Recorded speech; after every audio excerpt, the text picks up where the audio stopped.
Hi everyone, welcome back to Miss Parrott's videos. This is video number 5, and today we are going to focus on persuasive research.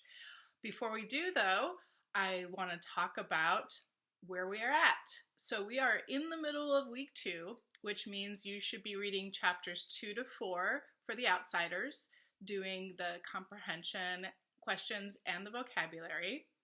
You should also be doing your persuasive research, which is what we're going to focus on today. And you should also be working on your 2 options for the Medieval Europe time book. So now that we know where we are in our schedule, I want to give you a little bit of information about the 7-day forecast. Yes, I created this schedule which will show you what's happening in the days to come. Today, this afternoon, I'm going to be giving feedback to the period 3 novel projects that have been submitted. Tomorrow, Thursday, I'm going to give feedback to period 5 novel projects, so be looking for that. On Friday, I'll be doing my YouTube, and we'll be focusing on talking about the outsiders. And I'll also be giving period 3 feedback for the time book, the America's time book. On Saturday, you don't have to do anything, but I'm going to be giving feedback for the period 5 America's time book.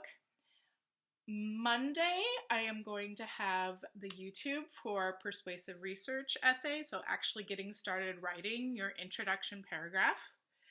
Tuesday will be our very first Google Hangout, yay, from 9 to 11 a.m. So that is for people who want to ask me questions. We'll have some discussions that come up, and we'll just see how it goes since it's our first time, see how everybody's doing. And then Wednesday, I am going to have a YouTube on 2 more time book options for Medieval Europe to give you some more ideas of what to type and what to research for that. So let's talk about your persuasive research. So as you know, we have our good friend OSLIS. OSLIS.org is an excellent resource for you because as you can see on this visual here, this checklist, it has 476 issues that you can talk about. And I also added the link from the New York Times that has 200 issues. So you are definitely not without any kind of resource for trying to come up with a topic. That is for sure. But if you are still having issues, please let me know and I can kind of steer you in the right direction. So for OSLIS, because you are off campus, you do need to have a login. You will get basically to the power search, and then after that, it will ask for a login, and the username is Port, and the username's Port, and the password is OSLIS. So you get through power search, but this time you are going to choose opposing viewpoints. And from that, that's where you will see all the issues to choose from. And because you need to consider not just your opinion, but also an opposing opinion, you should have 3 sources for both sides. So that means 6 sources total. And your best bet is to get them from articles. You may be able to get them from audio and video as well. I am open to you using the different kinds of sources that OSLIS provides because you never know what might be out there. So whatever is useful to you, you can use. Images are probably the only thing that you're definitely not going to get anything from because we're not going to be adding images to our essay. So once you find your 3 useful sources, you're going to make sure to copy and paste all of those, at least the link, but you're going to have to do the entire MLA format eventually, so you might as well copy and paste the MLA citation from the bottom of the source in OSLIS and paste it into a Google Doc for your persuasive essay in Google Classroom. So that's where it gets pasted to. This is eventually going to be moved down your document to be your bibliography. So you'll just have everything all in one document. You'll have your essay, and then at the bottom will be all your sources, and after that, all of your notes. So speaking of notes, you need to have at least 15 notes for your opinion. So statistics, facts, things that definitely support your opinion on the issue. And then you do have to have at least 10 facts that support the opposing side. And there may be sources that do both. So just let me know if that's the case, and that's okay. They can double up as being used for both. But you do need to have, make sure that you are considering both sides of the argument. So taking notes. This is where, if you remember, we had all the fun with OSLIS of the highlighting and then, saving it, but then sometimes it didn't get saved, and then sometimes the formatting would get all messed up. So you do not have to use that method if that does not work for you. If you want to do just regular old copy and paste, that's totally fine.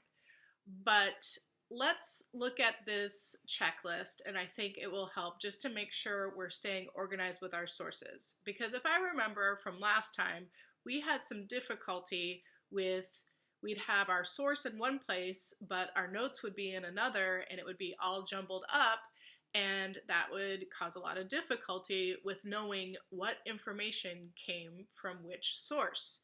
So, see if this works for you. You're going to number all of your sources for now.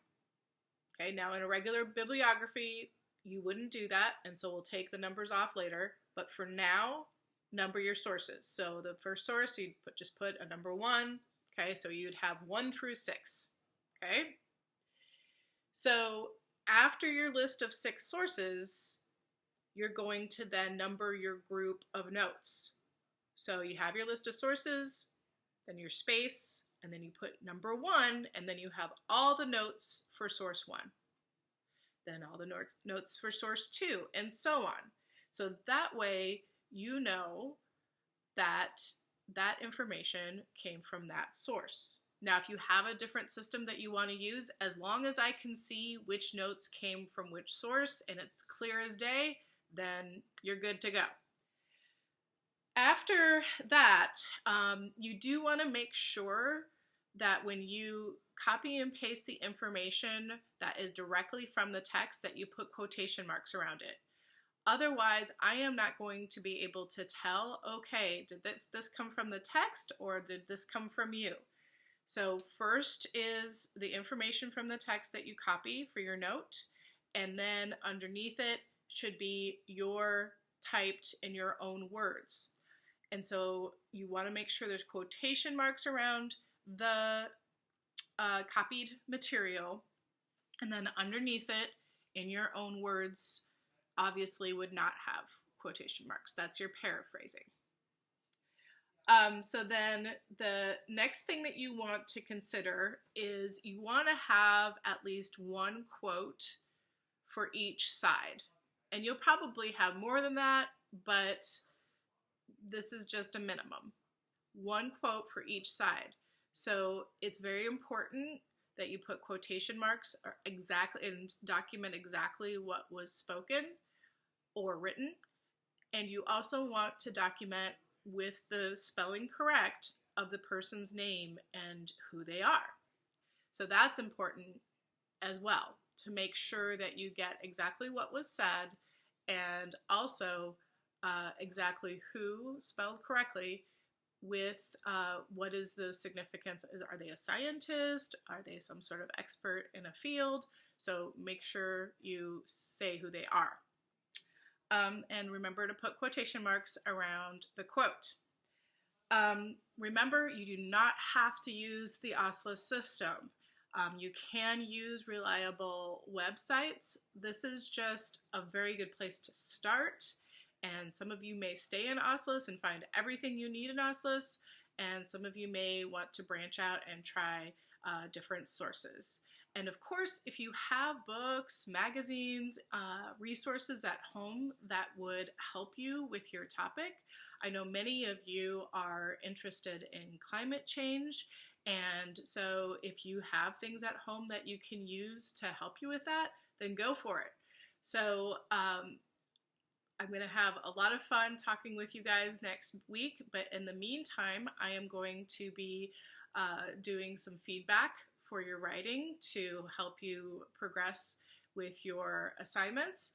And please look at the comments before Tuesday, because I want to answer any questions that you have about my comments. So please look at your comments for Novel Project and America's Time Book by next Tuesday. And I can't wait to talk to you. And if you have any questions, please let me know. I will be emailing you on Friday to give you an invite to our first Hangout meeting. So look for that email, because I can't wait to see and talk to everybody. So this concludes video number 5, and I will see you all next time. Bye!